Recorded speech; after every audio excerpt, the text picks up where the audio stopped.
All right. I'm not a podium person, but I'm too short. Okay, so anyway, our superintendent himself said that Philadelphia was ready to open, quote, functional types of schools lacking in the services most people would recognize as being in school. So encouraging for a mother of 3 who's sending her children to school. But, what does that even mean, really? Well, on my son's first day of high school, he had 60 students in his biology class, 40 plus in his algebra class. And those are standard numbers that existed throughout the district in classrooms across the city. When you lay off 3,000 people, that's sort of what happens. There are 674 students in his freshman class alone, 2,400 in the school overall, and 2 counselors. So we kind of worked that out to a 2-week wait and 17 minutes per year per child to see their counselor. In Philadelphia, actually he's one of the lucky ones because most students in Philadelphia don't even have guidance counselors. We now distribute guidance counselors between 7 to 8 different schools, a roughly 1 to 2,000 to 3,000 student ratio. Meanwhile, my son's $4.5 million investment, his school's investment in a $4.5 million technology and state-of-the-art library has resulted in the library going dark because the district doesn't pay for librarians. We're down to about 15 librarians from a high of 170 for a school district that serves 220 schools, 134,000 students. Since Central has 24 students, the school does have a full-time nurse, but the district-wide allocation is 1 nurse per 1,500 students. Meanwhile, my son is in the first cohort of students who will be statewide taking mandatory Keystone exams, which are end-of-course graduation exams, even though MGs and honor classes have been eliminated from his school due to budget cuts. And this district has failed to provide enough administrative or even secretarial support and teaching staff to make up for all these losses. So it's kind of remarkable about how, in the age of Common Core, we love to talk about standards while sidestepping the central issue of why the state insists on denying children the resources they need to meet those standards. What is the point, after all, of holding children to college and career-ready standards when you're not even providing them with a guidance counselor? Stepping outside my own son's experience, some of the things that we've done in Philadelphia as a result is parents have collected formal complaints to file with the State Department of Education to document that, sadly, we've actually fallen below the state code, and we've been trying to document it that way. But among the things that we found have been a 3rd grade student who became homeless and left a full-time guidance counselor, a 9th grade boy whose father passed away from cancer over the summer and whose guidance counselor is present only 2 hours a day, 1 day a week, a 1st grader whose parent wrote is in a separate annex building from the main school, which used to have an assistant principal and full staff and now only has teachers monitoring classrooms, a parent whose primary grade child is denied any arts, music, of any sort, even though the state code mandates it for every child, a parent of a 12th grade student who can't access required transcripts in a timely manner for college application, a high school where last year there was 100% participation on the PSATs, which just happened this past Saturday, and this year, 0. And of course, the most tragic thing of all, if you happen to hear about it, but a young girl, a 12-year-old girl who died after an asthma attack that started at school without a full-time nurse. And the staff, just really doesn't know what to do. But, when you listen to this kind of stuff, it's easy to think, oh my God, like Philadelphia. But I want to think about Philadelphia as not something that's unfortunate or horrifying or inconsequential, inevitable, unpredictable, who would guess? This is the result of a deliberate policy of disinvestment, which has not only brought Philadelphia to the breaking point, but it's also devastated school districts all across the Commonwealth of Pennsylvania. The state of Pennsylvania took over Philadelphia public schools 12 years ago, calling it failing and broke and promising us resources and reforms to turn it around. And 12 years later, what has substantively changed? After all, we're in our 3rd bankruptcy, a new crop of reform champions of the kids and proponents of change for change's sake are seeking gain by labeling our schools failing and broke. Under state management, we've engaged in all number of reckless experimentation and expansion, everything from for-profit education management organizations to unfettered charter growth, and now online cyber schools. We don't even bother with school anymore. We have chased every imagined reform, regardless of its track record and regardless of its consequences. The one thing we have failed to do is identify, establish, ensure, and pay for the actual baseline dollars it takes to do what was promised to us 12 years ago and finally give our children the schools that they deserve. We've tested, we've assessed, measured, and expanded the surveillance and monitoring of students like never before. In fact, amidst the crisis, as we shed a countless number of teachers and key personnel, assistant principals, secretaries, is it any surprise that we've ramped up contracts to national testing and monitoring companies like Pearson? In fact, our budget was dubbed a doomsday budget for kids, but it was a windfall for Pearson, which won $12 million in new contracts, including a $1.7 million contract given in September. Pennsylvania is one of 3 states in the nation that does not have a funding formula for schools. All across the country, the result is that states fund our schools at roughly 43.5% of a district's revenue, but in Pennsylvania, the Commonwealth funds us to about barely a third, 35%, and only 9 other states provide a lower percentage of funding. Under Governor Corbett, our governor, leadership, there's been zero conversation about investment in schools, whether it's about updating or renovating buildings that are on average 70 years old in Philadelphia. There's been zero conversation about addressing stability and sustainability for a teaching profession where the average length of a teacher is 5 years, the national average is 14.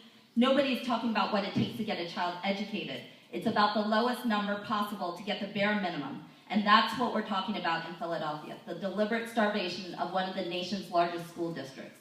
At the same time that we see massive disinvestment in our school district, in our traditional district-managed schools, we watch a concurrent and massive expansion and an enormous flood of public money going into the reckless expansion of charters without regard to financial sustainability or academic success.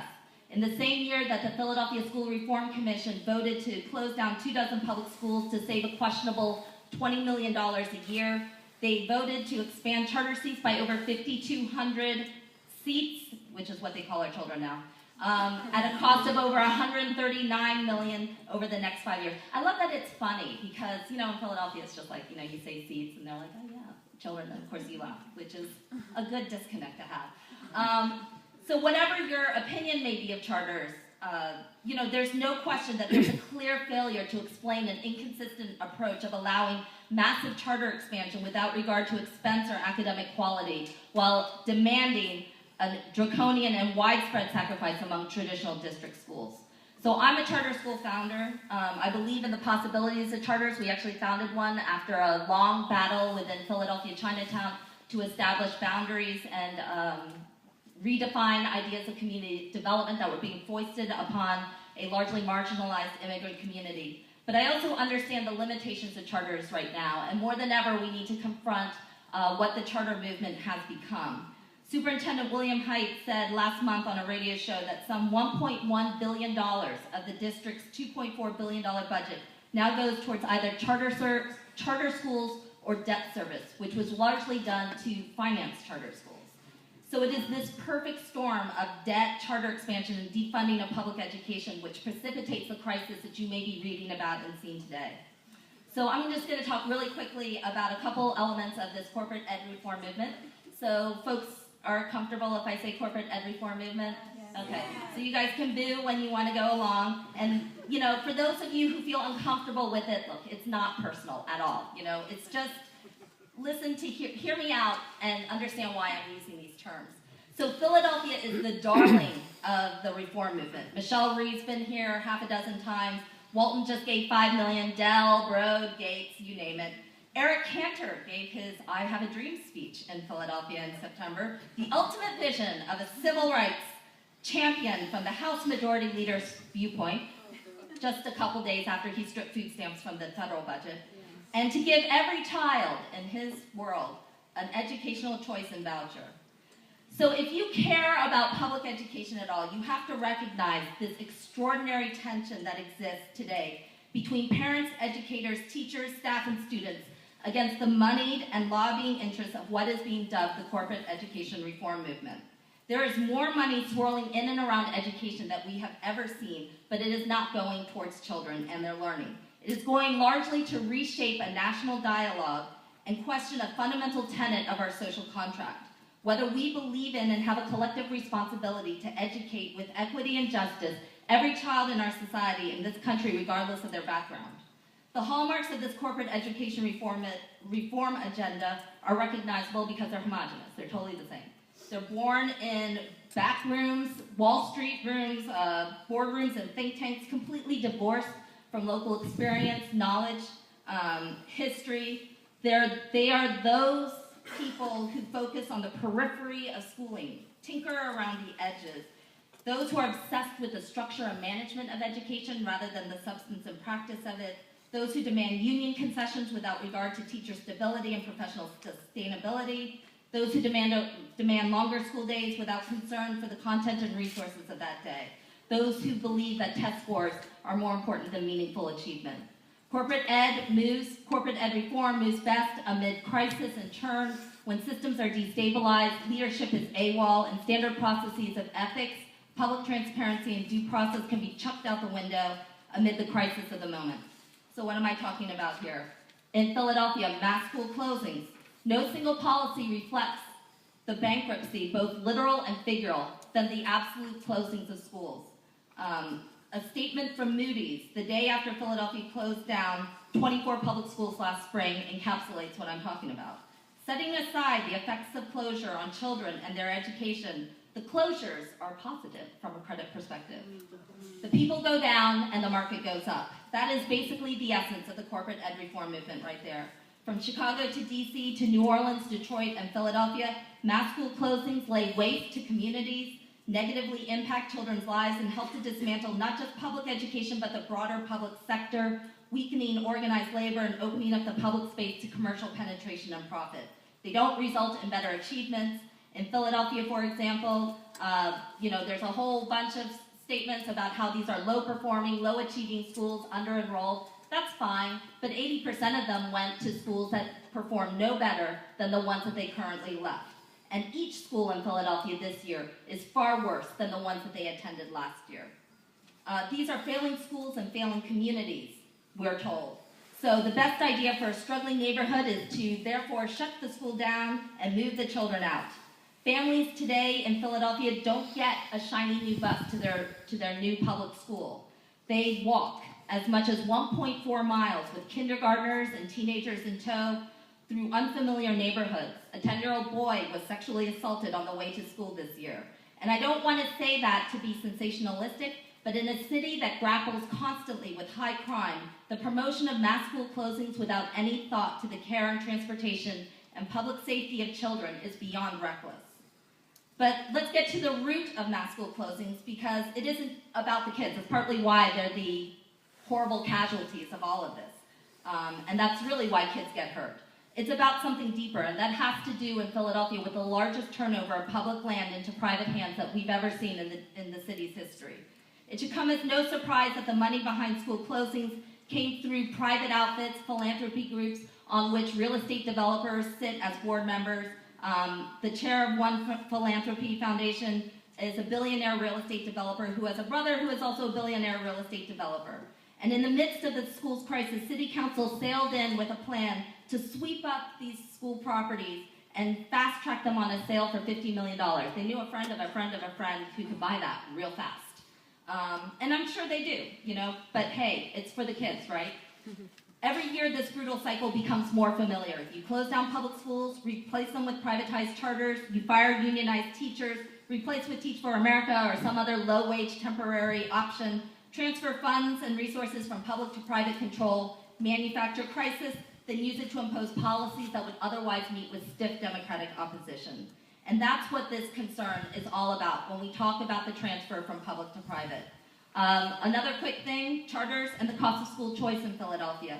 There's a baffling notion out there that somehow Philadelphia's public schools are shrinking, and in fact they're not. Philadelphia's charter school system has exploded in the last decade. We currently have, taken by itself, they're actually the second largest school district in the state of Pennsylvania. We've got 88 different charter schools that now educate 35% of Philadelphia's student population. We were at 25% less than 4 years ago. Of even greater importance, not all charter school students come from the failing public schools. They actually, a majority of them, let me take that back, a third of them come out of the parochial school systems. So charters are paid for through the public school system, though. This is the central issue. They aren't in addition to, they are in lieu of. And our state fails to acknowledge a massive infusion of students into public schools and to pay for them responsibly. It's also important to think that charter schools aren't like public schools in the way most of us think about public.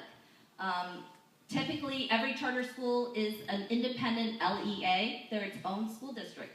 So in Philadelphia, therefore, we have 88 different charter schools. We have 88 different superintendents. We have 88 different boards of education. We have 88 different data sets, 88 different processes in which to take a look and measure and assess young people.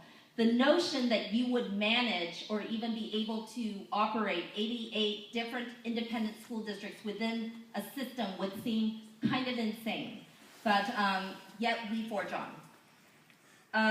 The last thing that I wanted to say about thinking through the ideas of public, of the corporate ed reform movement is the notion of public transparency and the changing nature of philanthropy, which is a major issue in Philadelphia.